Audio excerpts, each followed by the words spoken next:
Now they saying your boy Puff steps down from Revolt. Now you could take this as he's stepping down because he agreed to pay off Cassie, so it just doesn't look right. And not saying he's just totally leaving the company. Just that he says they say he already didn't have nothing to do with the everyday functioning of the company, but it says Sean Diddy Combs steps aside as chairman of Revolt amid sexual assault lawsuits. In the wake of 3 lawsuits alleged sexual assault, Sean Diddy Combs has temporarily stepped aside as chairman of Revolt, the music-oriented television network he co-founded in 2013. Representatives for Combs confirmed the news to Variety.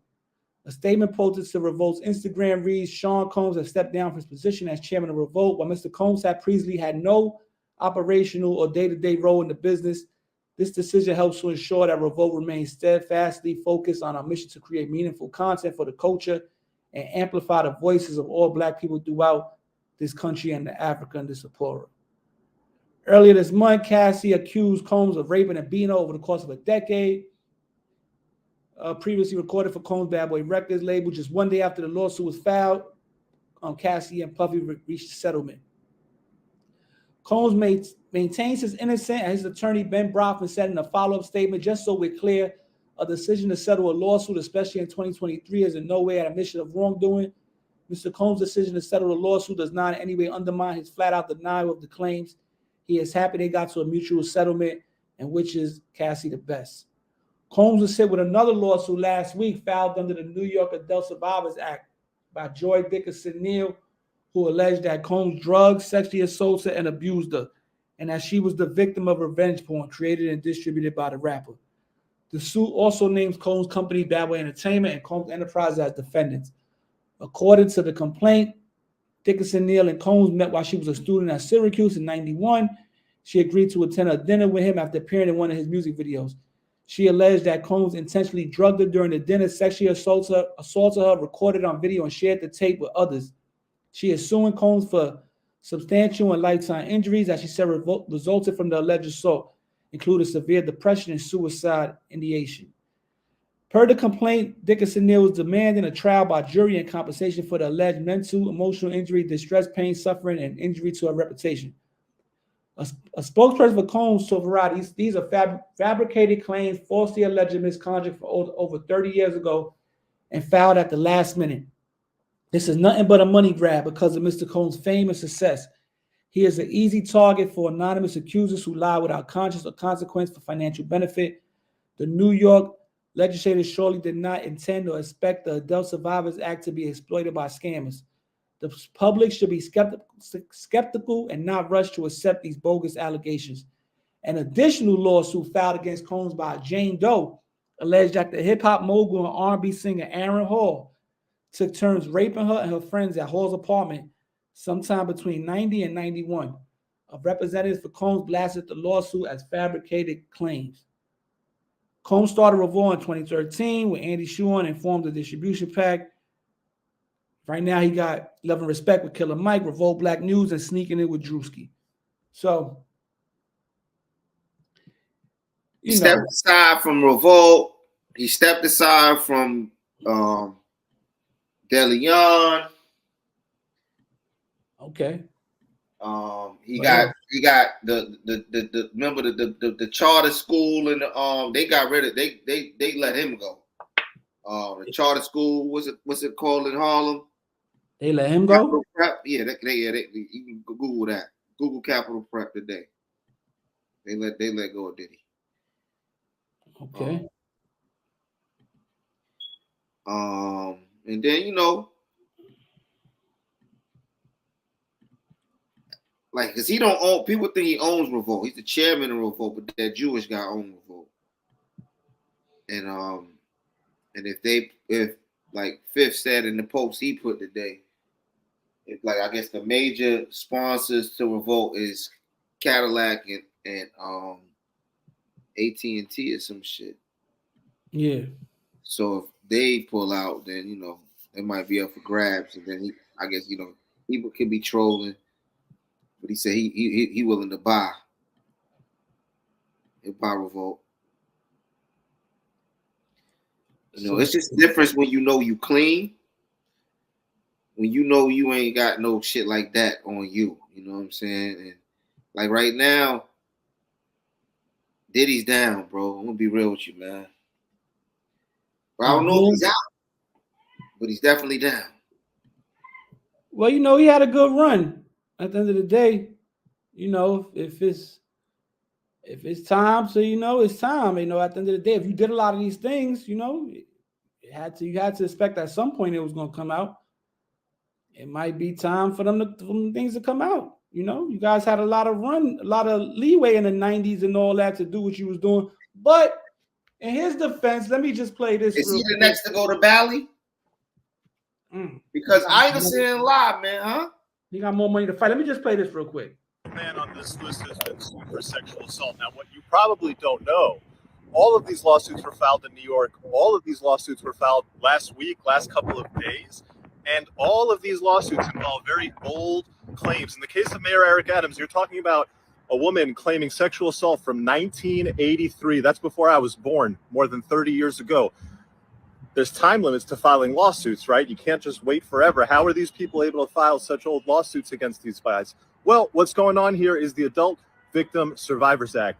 The New York State Legislature passed a law that said that if you're a victim of sexual assault and you never filed a claim because you were scared, because you were this, because you were that, and now it's too late, well, we're going to open up a 1-year window from November 22nd, 2022 to today, November 23rd, 2023. Today is the last day within this Adult Victim Survivors Act window to file a lawsuit. And what you have happen in these sexual assault cases, probably what happened in the Diddy case, people don't file the lawsuit immediately. First, they call you and they say, hey, do you want to pay me to settle this lawsuit? Because if you don't, I'm going to file it, and then it's going to go public.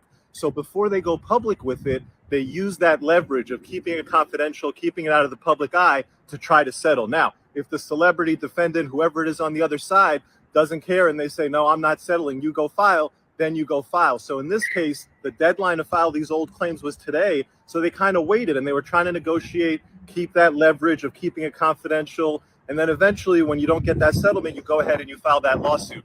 Interesting, in the Diddy case, they would have probably been doing that. I don't know, but I'm guessing they would have probably been negotiating with Diddy. He's like, nah, I'm not going to do it. Then it went public, and the next day he settles. To me, I don't know this, but it suggests that he miscalculated. It suggests that he didn't realize what it was going to look like in the light of day. And when he saw it, he was like, yo, run that settlement back. So, do y'all need me to play it again or y'all listening? His miscalculations cost him his empire. What you mean? He's going bankrupt? He's going broke behind this? I'm not saying no. He has no power over his empire.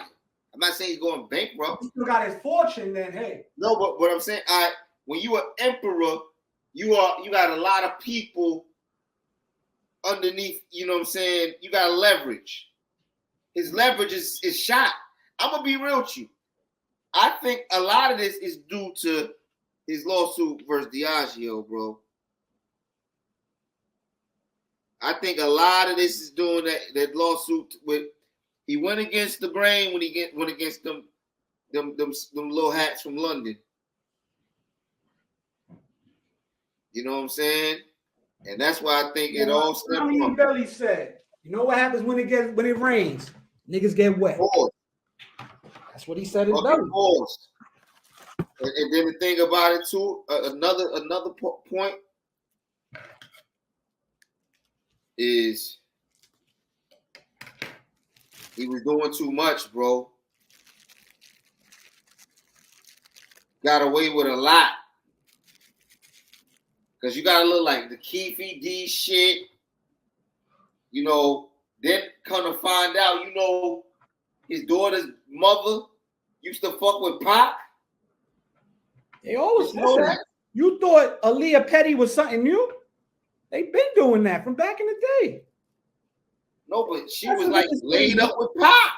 They've been messing with the same joints, bro. Sarah Chaplin too, and she was being. Sarah Chapman is the one. She was BMF too. Huh? She was BMF. Her and Mimi, they was known as the fun girls with BMF. Was Sarah Chapman the one? Yeah, her and Mimi Faust used to be BMF. Like the one that's his daughter's mother, right? Yeah. That's the one that was with Pac. And that's the one I'm saying. After that, she was BMF. Meech and them had her. I know Mimi. I remember Mimi in the video with Meech and them. Meech and them had Mimi before. I don't really blame. I don't really hold it against niggas to what a female do. You understand what I'm saying?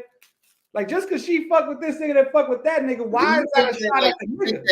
You think that Diddy targeted her because of the fact that she now that I don't know. But I'm saying I can't hold it against him because she dealt with these niggas. What that got to do with him? That's what I'm saying.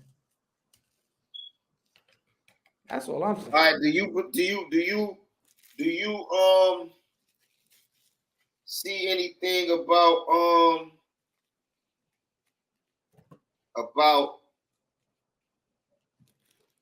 like, what do you think about 50's trolling a Diddy, man? You think it's crossing the line? Now I don't know what his issue is with Diddy. Like, if he got real beef with Diddy, you understand? I don't know, but I feel like he's a 45-year-old who trolls like the young kids on the block. He's internet savvy. He's still popular out here. He still got TV shows. He got to stay relevant. And I feel like he's just doing his thing as far as when it comes to that. It ain't his fault that these old dudes aren't as internet savvy as 50 Cent. He don't got the teams that 50 Cent got. You understand? He's playing the game how it's played today. These dudes are still old school. They can still use intimidation tactics and all that, and their money to pay people off. Like Jaguar White said, don't say Shade Room not to post this. 50 don't need nobody to post. He can post on his own page and go viral. So yeah, you're right. He got enough followers. Yeah, you're right. He go on his own page and go viral. And then the thing about that, you know how he was talking about, because they asked Mace today. He ain't want to answer.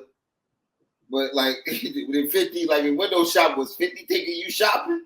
Yeah, remember 50 said he don't fuck with Puff because Puff tried to take him shopping. But in the video, you know, he took me shopping.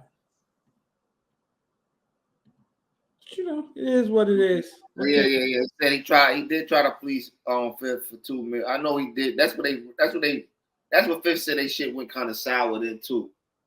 When he tried to deal with Mace and Puff.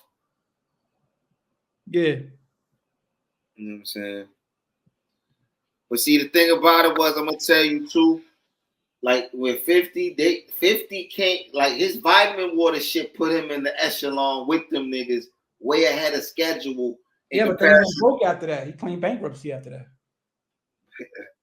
I mean, no. He claimed. See, you gotta understand the game he played. I'm gonna tell you how he played. Hove ever claimed bankruptcy? No, it ain't even that. He ever claimed bankruptcy? Let me tell you. Dr. Dre? I'm gonna break down all of this category and then say he's playing the game, bro. No, this is the game, bro. He's not in the same category as them niggas got more money than this. Listen, bro. You ain't even give me a chance. See, first and foremost, none of that shit. 50 didn't, when he claimed bankruptcy, right? Because he claimed that's Curtis Jackson was bankrupt. But Curtis Jackson Enterprises and all that other shit, he learned the game from white people, from Robert Greene, my nigga. Him personally, 50 has no money personally tied to him. So none. So he's not in the Jay-Z and Puff Daddy and them. Tell him. Mig said the same. His claim bankruptcy is strategic, bro. He has why Sean Carter never claimed bankruptcy when 40/40 Club failed? Why Puff never did it? Because that might not be. 40/40 might not have been owned personally by Sean Carter. Why them niggas ain't claimed bankruptcy? It might have been owned by a company. Come on, like 50 personally, he claimed personal bankruptcy because you know what? Curtis Jackson Enterprises was only paying him $1 a year, my nigga. Like, he played the game. He played the game just like the white people do, bro. I'm telling you, my nigga. That was fucking strategic, my nigga. That was strategic because he has no money personally involved in him. That's smart as hell. Everything is all the houses, cars, is owned by the company. Not owned by him personally. He claimed personal bankruptcy. That's what he claimed. Personal bankruptcy. Curtis Jackson is bankrupt. I'm just saying. I'll say I give him 50 all these. It was never his name. Excuses. And you know what? And Puff, a lot of Puff shit. Sean, all them LLCs. You know who name they in? They ain't even in his. Cause like they think they gonna get the money. Them shit's in his mama's name. That's what May said. Sound like all that bad boy to me. That shit is his mama name. Sound like excuses to me. It's all right if he went broke. He went broke. He got it back. Rick Ross calls him broke all the time. I ain't never heard Rick Ross call Puffy broke. I'm just saying. It's all right. Niggas got more money than us, but niggas know that he not in that Jay-Z and he not in A lane, bro. He not up there yet. Fifth is in that lane, bro. I'm telling you, nigga. Now he had a chance. The 1030. He put revenge porn out and all that, and it was quiet for him. Nah, bro. That was him personally, my nigga. He went from hanging with Floyd Mayweather to not being able to hang with Floyd Mayweather. It was a reason why. It was a reason why. Why he was Money May's right-hand man, and then he wasn't Money May's right-hand man. All is left. Nah, because he couldn't keep up. 50 actually owned the money team. He couldn't keep up. He couldn't keep up with Floyd getting them $100 million checks. It is what it is. It is what it is. Dr. Dre never claimed bank. His wife took him for damn near half. He ain't claimed bankruptcy. Come on, man. It's all right. It's all right. That's your hero. He ain't on Hov in them level, though. Cut it out. Cut it out. He don't even cut it out. I'm not saying Hov. He ain't a billionaire, no. Yeah, he ain't nowhere near. Yeah, so you want to Google his net worth, bro? His Google's net worth is higher net worth than 50 Cent. You want to Google 50 Cent's net worth? Yeah, you want me to do it on live? It's 40 million, though. And what's Rick Ross? I don't know. What's Rick Ross? Come on, bro. Rick Ross' net worth is 100 million. Oh, shit. He doubled him up. He ain't even from Harlem. He doubled up on, hey, doing the Dame Dash dance. I'm just saying. It says 40 M's, y'all. He on Thierry Marie heels for his 25K. I'm just saying. It's different bankruptcies. Rick Ross got Star Island. Rick Ross got Star Island, Evander's old crib. He got his own jet. What you talking about? 50 was using Star's jet. Was using whose jet? Star's network before he got out of business with them. It is what it is. I ain't hating. He millied up. He definitely millied up. He definitely millied up. But he ain't on no Jay and Puff in them level. I'm sorry. Can't give you that one. At a point in time, he was. I'm talking about when he first. Yeah, as soon as the Vitamin Water got sold and he ain't spent $1, he right there. Yeah, he was there.